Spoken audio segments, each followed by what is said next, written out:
السلام علیکم ورحمۃ اللہ وبرکاتہ۔ الحمد للہ رب العالمین والصلاة والسلام علی رسول اللہ وعلی آلہ واصحابہ واتباعہ الی یوم الدین، اما بعد۔ ناظرین کرام، ہمارا یہ سلسلہ مسجد کے آداب اس عنوان کے تحت ہے، جس کی کئی کڑیاں اللہ کے فضل سے آپ سماعت فرما چکے ہیں۔ انشاءاللہ اسی سلسلے کی آج کی یہ اگلی کڑی ہے۔ اس میں ہم انشاءاللہ مسجد سے متعلق مزید کچھ آداب قرآن و سنت کی روشنی میں جاننے کی کوشش کریں گے۔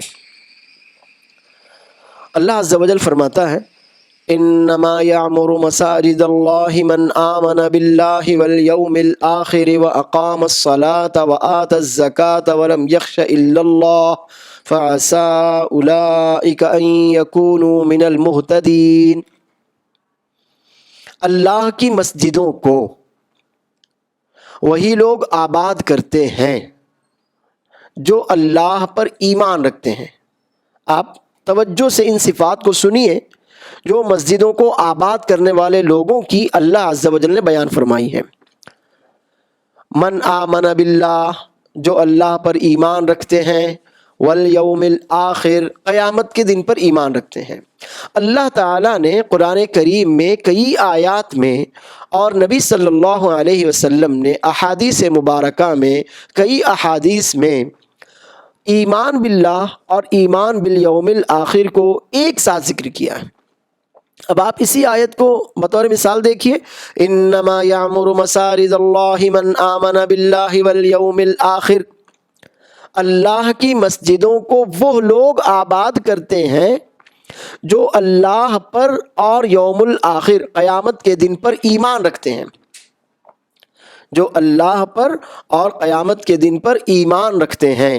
اللہ اور قیامت کے دن پر ایمان، ہمارے ایمان کی شروعات اللہ پر ایمان سے ہوتی ہے کہ اللہ تعالی ہمارا خالق ہے، وہی رازق رزاق ہے، وہی پیدا کرنے والا اور موت دینے والا ہے۔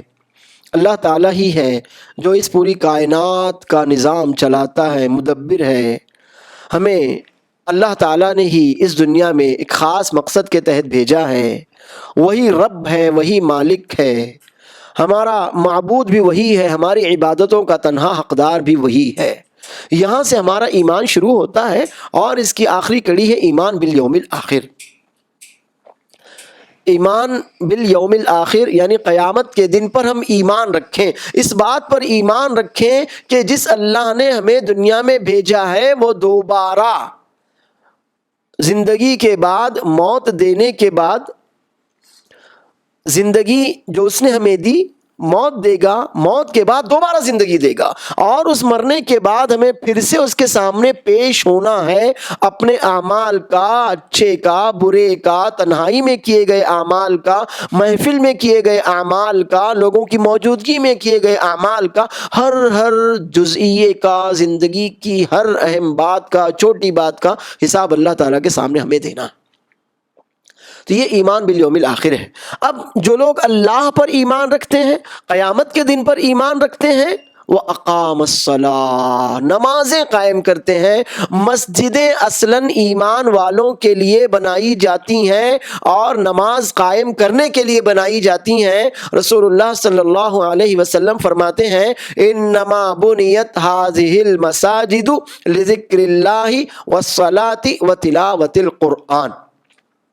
مسجدیں اللہ کو یاد کرنے کے لیے، ذکر و اذکار کرنے کے لیے، نمازیں قائم کرنے کے لیے، فرض، سنت، نفل وغیرہ نمازیں قائم کرنے کے لیے، دعائیں مانگنے کے لیے، قرآن کریم کی تلاوت کے لیے مسجدیں بنائی جاتی ہیں۔ اسی طرح مسجدیں یہ ہمارے دین کا ایک مضبوط قلعہ بھی ہیں، مسجدیں ہمارا مکتب ہیں، مسجدیں ہمارا مدرسہ بھی ہیں۔ تو اللہ عز و جل فرماتا ہے کہ اللہ کی مسجدوں کو، اللہ کے گھروں کو وہی لوگ آباد کرتے ہیں جو اللہ پر، قیامت کے دن پر ایمان رکھتے ہیں، نمازیں قائم کرتے ہیں، وآت الزکاۃ، زکوٰۃ دیتے ہیں۔ اب آپ اندازہ لگائیے کہ مسجد کا اور زکوٰۃ کا کیا تعلق ہے، مسجد کو آباد کرنے اور زکوٰۃ دینے کا کیا تعلق ہے۔ مطلب یہ ہے کہ جو بندہ بندوں کے حقوق ادا کرتا ہے وہی اللہ کا حق ادا کر سکتا ہے۔ زکوٰۃ بندوں کا حق ہے، نماز اللہ کا حق ہے۔ تو اللہ تعالیٰ نے اپنے حق کو بندوں کے حق کے ساتھ، بندوں کے حق کو اپنے حق کے ساتھ جوڑا ہے۔ تو یہ مسجدیں آباد کرنے والوں کی اہم ترین صفات میں سے ہے کہ وہ نمازی اور زکوٰۃ کے ادا کرنے والے ہوتے ہیں۔ 5 صفات ہیں: من آمن باللہ والیوم الآخر واقام الصلاۃ وآت الزکاۃ ولم یخش الا اللہ۔ ڈرنا صرف اللہ سے، خشیت صرف اللہ کی، خوف صرف اللہ کا، امید صرف اللہ سے، رجا صرف اللہ سے۔ اللہ کے علاوہ کوئی کچھ نہیں دے سکتا، اور اللہ نہ چاہے تو کوئی کچھ نہیں بگاڑ سکتا۔ عبداللہ بن عباس رضی اللہ عنہما کو اللہ کے نبی صلی اللہ علیہ وسلم نے نصیحت کرتے ہوئے یہی فرمایا تھا: وَاعْلَمْ أَنَّ الْأُمَّةَ لَوِ اجْتَمَعَتْ عَلَىٰ أَن يَنْفَعُوكَ بِشَيْءٍ لَمْ يَنْفَعُوكَ إِلَّا بِشَيْءٍ قَدْ كَتَبَهُ اللَّهُ لَكَ وَلَوِ اجْتَمَعُوا عَلَىٰ أَن يَضُرُّوكَ بِشَيْءٍ لَمْ يَضُرُّوكَ إِلَّا بِشَيْءٍ قَدْ كَتَبَهُ اللَّهُ عَلَيْكَ۔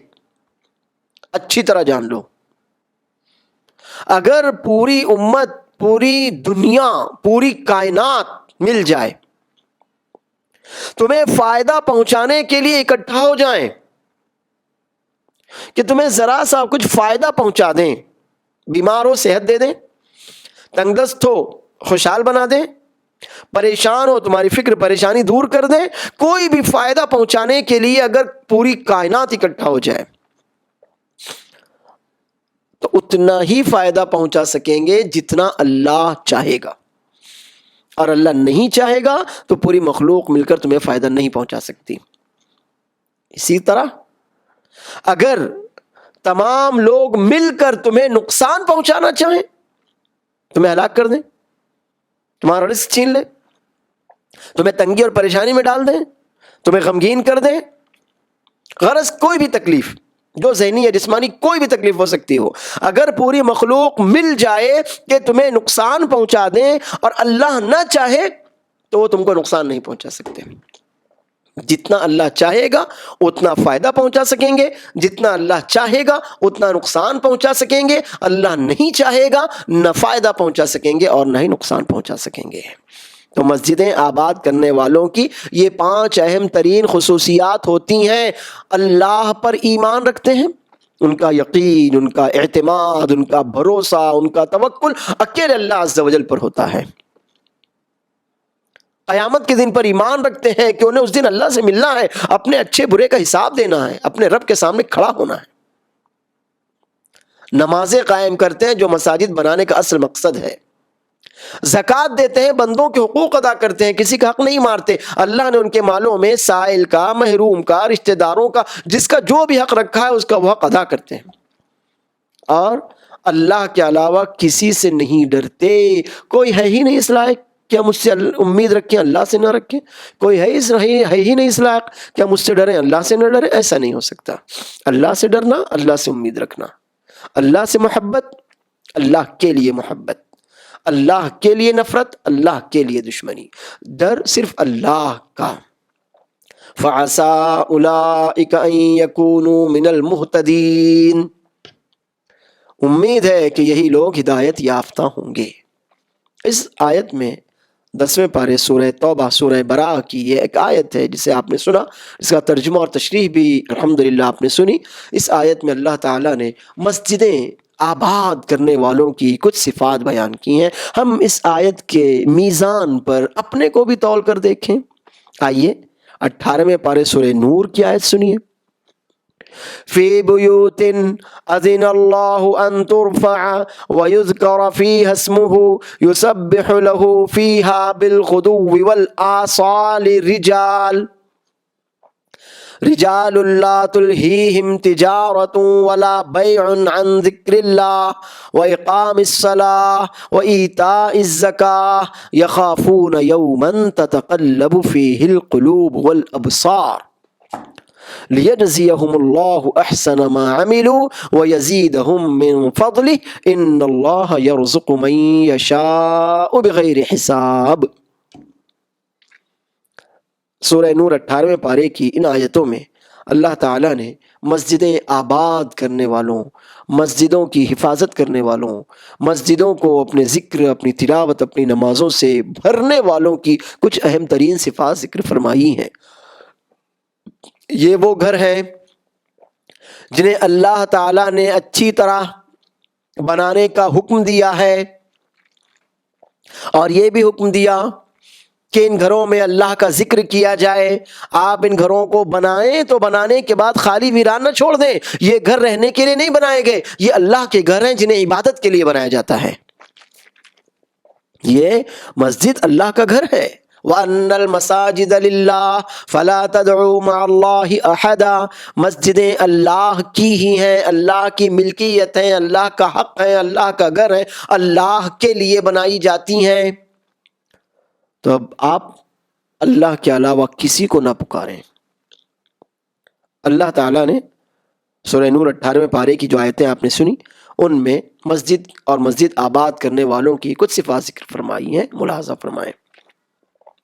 وہ گھر ہیں جنہیں اللہ تعالیٰ نے اچھی طرح بلند و بالا عظیم الشان بنانے کا حکم دیا، اور ان گھروں میں اللہ کا ذکر بلند کیا جائے، اللہ کا نام لیا جائے، اللہ کے نام سے اجالا کیا جائے، اس بات کا حکم دیا۔ ان میں صبح شام، دن اور رات کے مختلف اوقات میں اللہ کی تسبیح بیان کرتے ہیں، اللہ کا ذکر کرتے ہیں، اللہ سے مدد مانگتے ہیں، اللہ سے دعائیں مانگتے ہیں۔ رجال، وہ لوگ، کون سے لوگ؟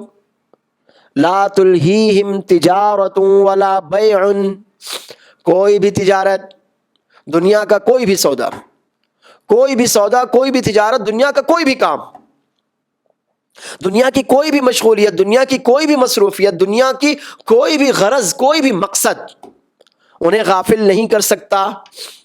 کوئی تجارت ہو، بزنس ہو، دھندا ہو، ملازمت ہو، نوکری ہو، کوئی بھی دنیا کا کام ہو، مشغولیت ہو، خریدنا بیچنا ہو، کچھ لینا دینا ہو، غرض دنیا کا کوئی بھی کام ہو، وہ کام انہیں اللہ کے گھر کو آباد کرنے سے نہیں روکتا۔ کن کاموں سے نہیں روکتا؟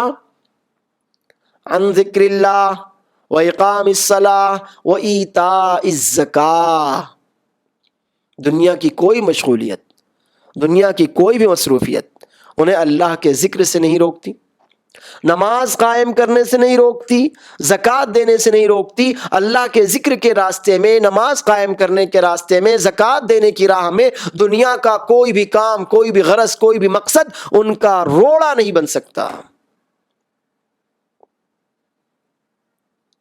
ایسا کیوں کرتے ہیں وہ لوگ؟ یخافون یوما تتقلب فیہ القلوب والابصار، اس دن سے ڈرتے ہیں جس دن دل پلٹ جائیں گے، دل سینے سے نکل کر حلق میں اچھلنے لگیں گے، آنکھیں پھر جائیں گی۔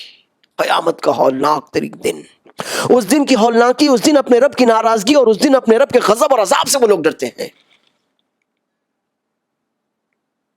اللہ تعالیٰ بھی ان کے ڈرنے پر، ان کی نمازیں قائم کرنے، زکوٰۃ دینے اور اللہ کا ذکر کرنے پر انہیں بے انتہا نعمتوں اور انعامات سے نوازتا ہے۔ لیجزیہم اللہ احسن ما عملوا، انہوں نے جو اچھائیاں کی، مسجدیں بنائی، مسجدوں کو آباد کیا، مسجدیں بنائی، مسجدوں کو آباد کیا، اپنے ذکر سے، اپنی تلاوت سے، اپنی دعاؤں سے، اپنی نمازوں سے، اپنے خیر کے کاموں سے، اپنی دعوت سے، اپنی تبلیغ سے، اپنے دروس سے، اپنے محاضرات سے، اپنی تعلیم سے، اپنی تدریس سے انہوں نے مسجدوں کو آباد کیا، وہاں لوگوں کو دین سکھایا، دنیا میں دین کی روشنی میں جینا سکھایا۔ تو یہ لوگ قیامت کے دن کی ہولناکی سے ڈرتے ہوئے اللہ کی رضا کی خاطر جب مسجدیں ہر خیر کے ساتھ آباد کرتے ہیں، لیجزیہم اللہ احسن ما عملوا، اتنا بہترین کام انہوں نے کیا تو اللہ بھی ان کو ان کی اس نیکی کا، ان کے اس خیر کا بہترین بدلہ دے گا۔ اور صرف اتنا ہی نہیں، وَيَزِيدَهُم مِّن فَضْلِهِ، اپنے فضل سے، اپنے احسان سے، اپنی نوازش سے ان کے خیر میں، ان کی نعمتوں میں، ان پر اپنی رحمتوں میں اور زیادہ اضافہ کرے گا۔ وَاللَّهُ يَرْزُقُ مَن يَشَاءُ بِغَيْرِ حِساب، اللہ تعالیٰ جسے چاہتا ہے بے تحاشا بے حساب بے اندازہ روزی دیتا ہے، رب جانے بس۔ اللہ فرماتا ہے لیکن وہ لوگ جو مسجدیں نہ بناتے ہیں نہ انہیں آباد کرتے ہیں، بلکہ مسجدیں بنانے سے روکتے ہیں، مسجدیں آباد کرنے سے روکتے ہیں، مسجدیں توڑتے یا توڑواتے ہیں یا مسجدوں کی ویرانی کا سبب بنتے ہیں، وہ سب سے بڑے ظالم ہیں۔ وَمَنْ أَظْلَمُ مِمَّنْ مَنَعَ مَسَاجِدَ اللَّهِ أَنْ يُذْكَرَ فِيهِ اسْمُهُ وَسَعَىٰ فِي خَرَابِهَا، اس سے بڑا ظالم کون ہو سکتا ہے؟ اس سے بڑا ظالم کون ہو سکتا ہے؟ کس سے بڑا ظالم؟ جو اللہ کی مسجدوں سے لوگوں کو روکتا ہے۔ وَمَنْ أَظْلَمُ مِمَّنْ مَنَعَ مَسَاجِدَ اللَّهِ أَنْ يُذْكَرَ فِيهَا اسْمُهُ وَسَعَىٰ فِي خَرَابِهَا، وہ آدمی جو مسجدوں کی ویرانی کا سبب بنتا ہے، مسجدوں کے ڈھائے جانے کا سبب بنتا ہے، مسجدیں توڑے جانے کا ذریعہ بنتا ہے، مسجدیں ویران کیے جانے، انہیں برباد کیے جانے کا سبب بنتا ہے، لوگوں کو اللہ کے گھر اللہ کی مسجد سے روکتا ہے، نہ خود مسجد بناتا ہے نہ بنانے دیتا ہے، نہ خود مسجد آباد کرتا ہے نہ کسی کو آباد کرنے دیتا ہے، بلکہ مسجد کی راہ میں، لوگوں کی راہ میں آڑ بن جاتا ہے، رکاوٹ بن جاتا ہے، لوگوں کو اللہ کے گھر میں جانے اور پہنچنے سے روکتا ہے، اس سے بڑا ظالم کون ہو سکتا ہے؟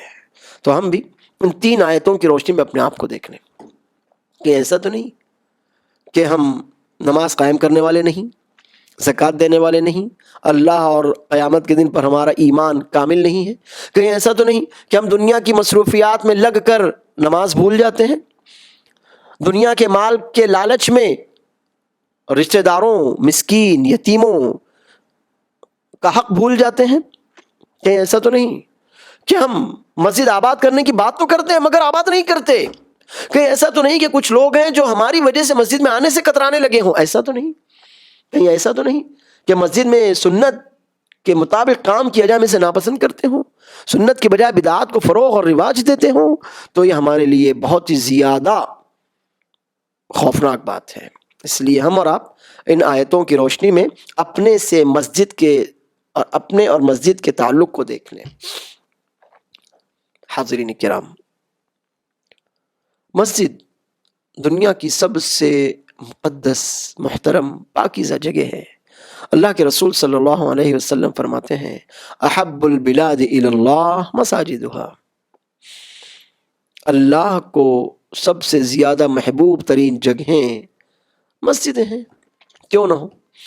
مسجدیں پاکیزہ، صاف ستھری، مقدس، مطہر، اللہ کے ذکر کے لیے، اللہ کی عبادت کے لیے بنائی گئی جگہیں ہوتی ہیں، مکانات ہوتے ہیں۔ تو ظاہر ہے وہ مکان جسے ہم نے اپنے رہنے کے لیے، اپنے کھانے کمانے کے لیے بنایا ہو، وہ جگہ جو ہماری دنیاوی ضرورتیں پوری کرتی ہوں، ان کے مقابلے میں مسجد جو ہمیں اللہ سے جوڑ دیتی ہے، جہاں آ کر ہم دنیا کو بھول کر صرف اللہ عز و جل کو یاد کرنے لگ جاتے ہیں، تو مسجدوں کا مقام ان جگہوں کے مقابلے میں بہت زیادہ اونچا ہونا ہی چاہیے کہ دوسری جگہوں پر شیاطین کے بہکانے کے پورے مواقع ہوتے ہیں، جبکہ مسجد میں ہم اپنی خواہشات کو، اپنی شہوات کو اور اپنے گناہوں کو لے کر نہیں آتے، باہر چھوڑ کر آتے ہیں۔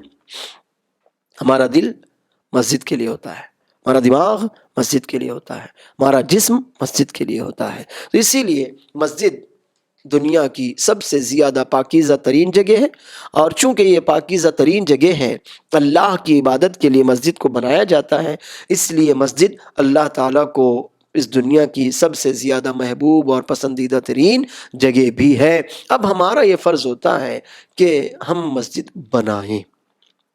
عائشہ رضی اللہ عنہ فرماتی ہیں ہمارا رسول اللہ صلی اللہ علیہ وسلم ببناء المساجد فی الدور، ہمارا یہ فرض ہے کہ ہم مسجد بنائیں، جماعت قائم کرنا ہے، نماز قائم کرنا ہے، اللہ کا نام بلند کرنا ہے، لوگ اپنے آنے والی نسل کے لیے، بچوں کے لیے مسجد، مدرسے، مکتب کا اہتمام کرنا ہے۔ کہاں سے کریں گے؟ مسجد ہے۔ صحابہ کرام کا مکتب مسجد ہی تو تھی، صحابہ کرام کا مدرسہ مسجد ہی تو تھی، صحابہ کرام کی آرامگاہ مسجد ہی تو تھی۔ تو مسجد یہ ہمارے معاشرے کا ایک ایسا فعال حصہ ہے کہ جس کے بغیر مسلم معاشرے کا تصور نہیں کیا جا سکتا۔ اس لیے سب سے پہلا کام جو ہمیں کرنا ہے، جہاں ہماری آبادی ہو، ہمارا رسول اللہ صلی اللہ علیہ وسلم ببناء المساجد فی الدور، نبی صلی اللہ علیہ وسلم نے مسجدیں بنانے کا حکم دیا ہے محلوں میں۔ آپ پائیں گے کہ بہت پرانی مسجدیں جنہیں ہم تاریخی مسجدیں کہتے ہیں وہ غیر آباد جگہوں پر ہوتی ہیں، سنسان ویران جگہوں پر ہوتی ہیں، جنگلوں میں ہوتی ہیں، پہاڑوں کے آس پاس ہوتی ہیں۔ اب وہ ویران ہیں، جب وہ وہاں ویران ہو جاتی ہیں، انہیں آباد کرنے والا کوئی نہیں ہے، تو پھر فتنہ شروع ہوتا ہے۔ کوئی وہاں لال رنگ چڑھا دیتا ہے، کوئی وہاں پتھر رکھ دیتا ہے، کوئی وہاں مالا چڑھانے لگتا ہے، غرض شیطان کو فتنے کے لیے بہانا چاہیے، پھر وہاں سے اسلام اور کفر کی دشمنی عروج پر پہنچنے لگتی ہے۔ اسی لیے یہ جملہ ہمیشہ یاد رکھنا چاہیے، ہمارا رسول اللہ صلی اللہ علیہ وسلم ببناء المساجد فی الدور، محلوں میں بناؤ، مسلم آبادی میں بناؤ۔ غیر مسلم ہے جہاں کوئی مسلم رہنے والا نہ ہو وہاں مت بناؤ، فتنہ ہوگا۔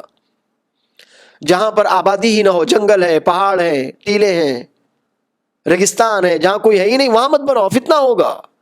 آپ ہمیشہ وہاں تھوڑی مسجد کی پاسبانی کے لیے اور اسے آباد رکھنے کے لیے موجود رہ سکتے ہیں۔ تو جب ایسا اندیشہ ہو کہ وہاں مسلم آبادی نہیں ہے تو ہمیں خود ہی وہاں مسجد نہیں بنانا چاہیے۔ پھر جب ہم نے مسجد بنائی، ہم نے اپنی آبادی کا خیال رکھا، مسلم آبادی کو دیکھتے ہوئے، لوگوں کی رہائش کو دیکھتے ہوئے ہم نے ان کی ضرورت کے اعتبار سے مسجد بنائی۔ یہ نہ ہو کہ مسلم آبادی ہے، مسلم محلہ ہے، ہم نے مسجد بنائی اور ایک کو دیکھ کر دوسرے نے اس کے قریب ہی مقابلے میں مسجد بنا دی، ایسا نہ ہو۔ یہ چیز بھی لوگوں کے درمیان پھوٹ ڈالنے کا کام کرتی ہے۔ مسجدیں بے شک ہم اپنی مسلم آبادی میں بنائیں، لیکن جتنی ضرورت ہو، جتنی مسجدوں کی ضرورت ہو اتنی ہی بنائی جائیں۔ اور پھر جب ہم نے مسجد بنا دی، اس کو آباد کر رہے ہیں، تو رسول اللہ صلی اللہ علیہ وسلم کا فرمان جو اسی حدیث مبارک کا آخری ٹکڑا ہے، وَأَن تُنَظَّفَ وَتُطَيَّبَ، مسجدیں پاک صاف رکھی جائیں اور ان میں خوشبو چھڑکی جائے۔ رسول اللہ علیہ وسلم نے ایک بار مسجد میں تھوک دیکھا، رأى رسول اللہ صلی اللہ علیہ وسلم نخامة فی المسجد فغضب وحکها بیدہ، نبی صلی اللہ علیہ وسلم نے ایک بار مسجد میں تھوک دیکھا، گندگی، ناک کی، منہ کی گندگی دیکھی۔ بعض روایات میں ہے کہ قبلے کی طرف دیوار میں وہ گندگی لگی ہوئی تھی، تو رسول اللہ صلی اللہ علیہ وسلم نے اس گندگی کو اپنے ہاتھ سے صاف کیا۔ آپ ناراض ہوئے اور کہا مسجدیں اللہ کا گھر ہیں، صفائی ستھرائی ان کا حق ہے، پاکیزگی ان کا حق ہے۔ اگر کسی کی ناک یا منہ کی گندگی نکل رہی ہو تو وہ اپنے رومال میں گندگی صاف کر لے، یا اگر مسجد کچی ہو تو بائیں پیر کے نیچے تھوک لے۔ تو مسجدیں ہم پاک رکھیں، صاف رکھیں، ان میں گندگی نہ کریں۔ رسول اللہ صلی اللہ علیہ وسلم اور صحابہ کرام مسجد نبوی میں موجود تھے، اتنے میں ایک دیہاتی آئے اور پیشاب کرنے لگے۔ رسول اللہ صلی اللہ علیہ وسلم نے انہیں ڈانٹا نہیں، انہیں جھڑکا نہیں۔ ابو ہریرہ رضی اللہ عنہ کہتے ہیں، بال اعرابی فی المسجد، ایک دیہاتی آئے اور مسجد میں پیشاب کرنے لگے، بعض روایات میں کھڑے کھڑے پیشاب کرنے لگے۔ تو صحابہ کرام ان کی طرف دوڑے انہیں منع کرنے کے لیے کہ روکے، مسجد ہے، یہ پیشاب کی جگہ نہیں ہے، گندگی پھیلانے کی جگہ نہیں ہے، اسے پاک صاف رکھا جاتا ہے۔ لیکن رسول اللہ صلی اللہ علیہ وسلم نے انہیں منع کر دیا۔ پھر جب وہ پیشاب کر چکے تو رسول اللہ صلی اللہ علیہ وسلم نے انہیں بلوایا، انہیں نصیحت کی اور فرمایا، ان هذه المساجد لا تصلح لهذا انما بنيت لذکر اللہ والصلاۃ وتلاوت القرآن، بے شک مسجد میں اس طرح کی گندگی کرنا بالکل مناسب نہیں ہے، بہت غلط بات ہے، غلط حرکت ہے۔ مسجدیں تو اللہ کا ذکر کرنے کے لیے، قرآن کریم کی تلاوت کرنے کے لیے، نمازیں قائم کرنے کے لیے، اللہ کو یاد کرنے کے لیے، اللہ سے دعائیں مانگنے کے لیے مسجدیں بنائی جاتی ہیں۔ اب کوئی بندہ مسجد میں تھوکے، کوئی پیشاب کرے، کوئی پاخانہ کرے، کوئی کسی اور طرح کی ناک کی گندگی صاف کرے، کوئی ناخن توڑ کر مسجد میں پھینکے، تو یہ ساری چیزیں مسجد کی حرمت کے منافی ہیں۔ اور اللہ تعالیٰ فرماتا ہے، وَمَن يُعَظِّمْ حُرُمَاتِ اللَّهِ فَهُوَ خَيْرٌ لَهُ عِندَ رَبِّهِ، جو اللہ کی حرمتوں کی تعظیم کرتا ہے تو اس کے رب کے نزدیک یہی اس کے حق میں بہتر ہے۔ اللہ فرماتا ہے وَمَن يَعْظِمْ شَعَائِرَ اللَّهِ فَإِنَّهَا مِن تَقْوَى الْقُلُوبِ، جو اللہ کی اہم ترین نشانیوں کی عزت کرتا ہے، تعظیم اور احترام کرتا ہے، تو یہ دراصل دل کے تقوی کی علامت ہے۔ اب ہم مسجد میں بیٹھتے ہیں، بہت سے لوگ اللہ انہیں ہدایت دے وہ اپنی ناک کی گندگی نکال کر مسجد میں ڈالتے ہیں، کتنی گندی خلیظ بات ہے۔ کچھ لوگ اپنے ناخن بیٹھے بیٹھے کترتے ہیں یا ہاتھ سے توڑتے ہیں اور وہیں مسجد میں پھینکتے رہتے ہیں۔ کتنے لوگ ایسے ہیں کہ اپنی ناک یا منہ کی گندگی یا تھوک رومال میں صاف کرتے ہیں اور وہ رومال صف میں ڈال کر کھڑے ہو کر نماز پڑھنے لگ جاتی ہیں۔ یہ بالکل غیر مناسب حرکتیں ہیں۔ آپ اپنے اس رومال کو جس میں آپ نے اپنے جسم کی گندگی، ناک کی گندگی، آنکھ کی، منہ کی گندگی صاف کی ہے، اپنے جیب میں رکھیے، صف میں مت رکھیے۔ وہاں آپ خود بھی نماز پڑھ رہے ہیں اور آپ کے بعد آپ کا کوئی اور بھائی بھی آ کر نماز پڑھے گا۔ آپ اپنے گھر کو صاف رکھتے ہیں کیونکہ آپ وہاں رہتے ہیں۔ یہاں اور زیادہ صفائی کا حق ہے مسجد کا۔ یہاں اللہ کے فرشتے ہوتے ہیں، یہاں ہمارے سے اچھے اللہ کے متقی بندے ہوتے ہیں، مومن مخلص بندے ہوتے ہیں، نماز پڑھی جاتی ہے، وہاں اللہ کو یاد کیا جاتا ہے، دعائیں مانگی جاتی ہیں۔ لہٰذا میں اپنے ان تمام بھائیوں کو نصیحت کرنا چاہتا ہوں کہ اگر ایسا انہوں نے کبھی کیا ہو تو وہ باز آ جائیں، اللہ سے معافی مانگ لیں، اللہ رب العالمین سے مغفرت مانگ لیں، مسجد گندی نہ کریں۔ ناک کی گندگی، منہ کی گندگی، آنکھ یا کان کی گندگی، تھوک یا کسی بھی طرح کی گندگی کی شکل میں ہو، آپ اپنے رومال میں تھوکیے، رومال میں صاف کیجئے اور وہ رومال اپنی جیب میں رکھیے، مسجد کی دری پر، مسجد کی چٹائی پر اسے مت رکھیے۔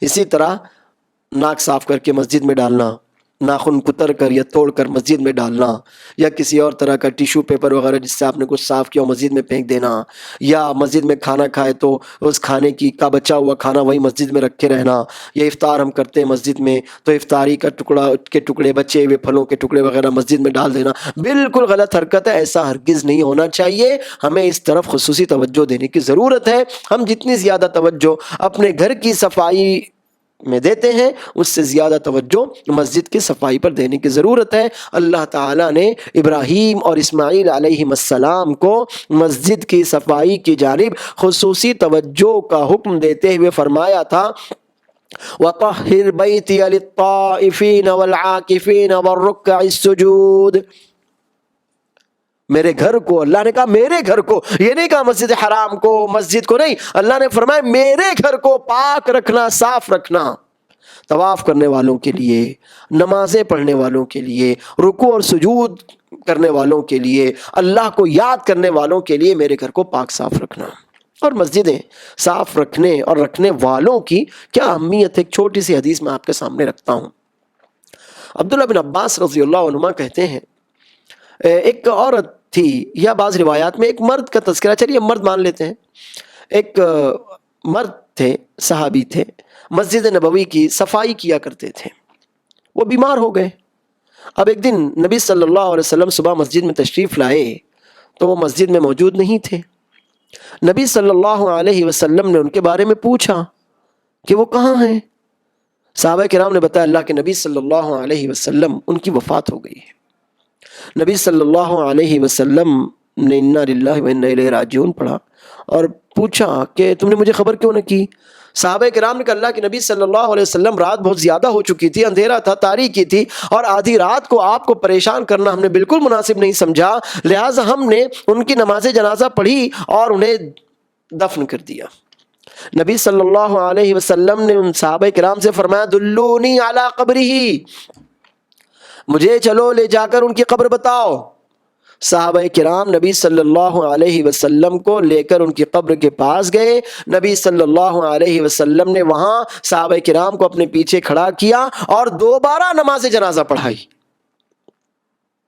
دیکھا آپ نے، نماز جنازہ ہو چکی تھی، نبی صلی اللہ علیہ وسلم چاہتے تو وہیں انا للہ و انا الیہ راجعون پڑھتے اور اس بندے کی مغفرت کے لیے، اس پر اللہ کی رحمت کے لیے دعا کرتے، بات ہو جاتی، لیکن ایسا نہیں ہوا۔ نبی صلی اللہ علیہ وسلم نے خصوصیت سے ان کے بارے میں پوچھا، جب بتایا گیا کہ ان کی وفات رات میں ان کی وفات ہو گئی، ان کو اسی وقت کفنا کر ان کی نماز جنازہ پڑھ کر دفنا دیا گیا، تو نبی صلی اللہ علیہ وسلم نے فرمایا مجھے کیوں خبر نہیں کی؟